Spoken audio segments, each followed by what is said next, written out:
how the Army's cover-up made the Lai Massacre even worse. It took 20 months for the war crime to come to light.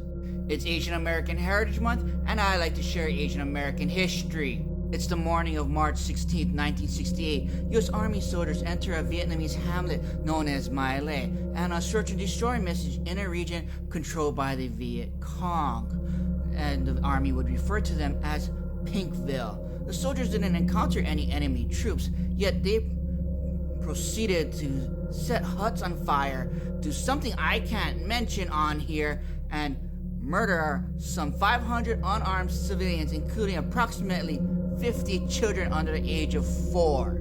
The My Lai Massacre was originally known as the Pinksville Massacre.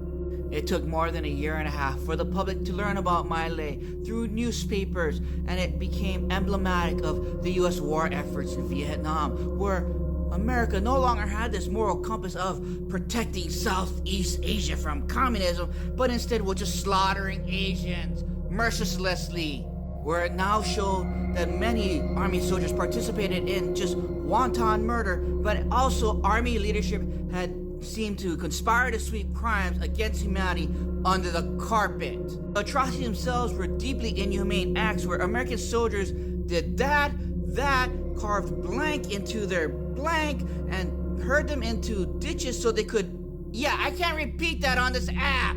All because the Army had dehumanized the Vietnamese people as blank and depicted women and children as potential lethal combats. Why does that sound familiar?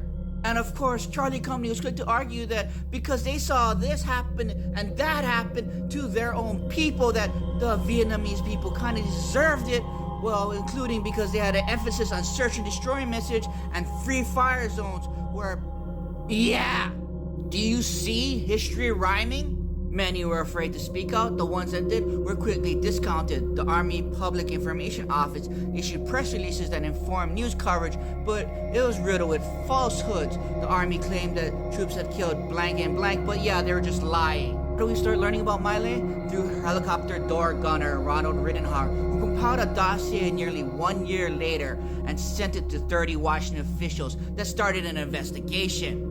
Then it took freelance reporter Seymour Hersh to get a tip about what happened and tell the graphic story in November of 1969. Then, the Cleveland Plain dealer soon published the Army photographs Ronald Herwood's private photos documenting the slaughter. My Lai didn't occur in isolation. The U.S. government for years have been deceiving the public about the war's progress and dogged investigative reporting, including the publication of the Pentagon Papers.